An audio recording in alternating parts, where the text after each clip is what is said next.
யானவரே உம்மை நாங்கள் வரவேற்கிறோம் அப்பா. புதிய நாளுக்காய் உமக்கு நாங்கள் நன்றி செலுத்துகிறோம்.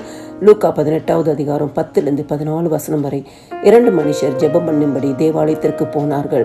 ஒருவன் பரிசேயன், மற்றவன் ஆயக்காரன். பரிசேயன் நின்று, தேவனே, நான் பரிகாரர், அந்நியாயக்காரர், விபச்சாரக்காரர் ஆகிய மற்ற மனுஷர்களைப் போலவும் இந்த ஆயக்காரனைப் போலவும் இராததனால் உம்மை ஸ்தோத்தரிக்கிறேன். வாரத்தில் 2 தரம் உபவாசிக்கிறேன்.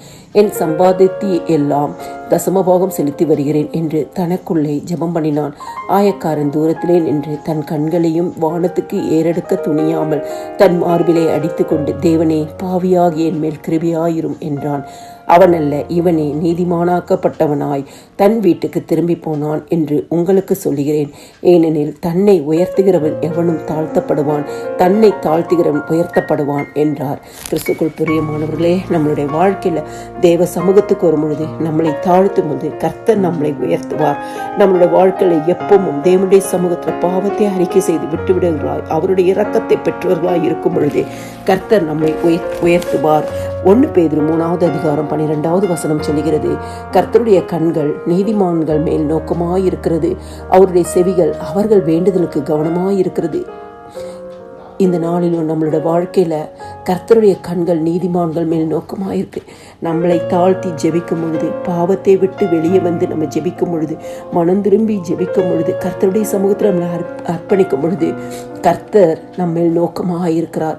அவருடைய செவிகள் நம் வேண்டுதலுக்கு கவனமாயிருக்கிறது. கிறிஸ்துக்குள் பிரியமானவர்களே, எத்தனையோ ஜெபங்களுக்கு பதில் வரலை என்று சொல்லி ஏங்கிக் கொண்டிருக்கிற நமக்கு ஆண்டவர் கொடுக்கிற ஒரு ஆசீர்வாதம், நம்மை தாழ்த்தும் பொழுது கர்த்தர் நம்மளை உயர்த்துகிறார்.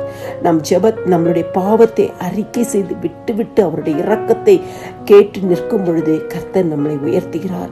கர்த்தருடைய கண்கள் நீதிமான்கள் மேலே நோக்கமாயிருக்கிறது, உங்கள் மேல் நோக்கமாயிருக்கிறது. அவருடைய செவிகள் உங்கள் வேண்டுதலுக்கு கவனமாயிருக்கிறது. நம்மை தாழ்த்துவோம். தேவ சமூகத்துல நம்மை அர்ப்பணிக்கும் பொழுது கர்த்தர் நம்மளுடைய வேண்டுதலுக்கும் நாங்கள் விண்ணப்பங்களுக்கும் நம்ம வாழ்க்கையில எந்த காரியத்திற்காக தேவ சமூகத்துல தொடர்ந்து ஜெபித்து கொண்டு இருக்கிறோமோ அந்த ஜெபத்திற்கு இந்த நாளிலே தேவன் பதில் தருவார். தன்னை தான் தாழ்த்துகிறவனோ உயர்த்தப்படுவான்.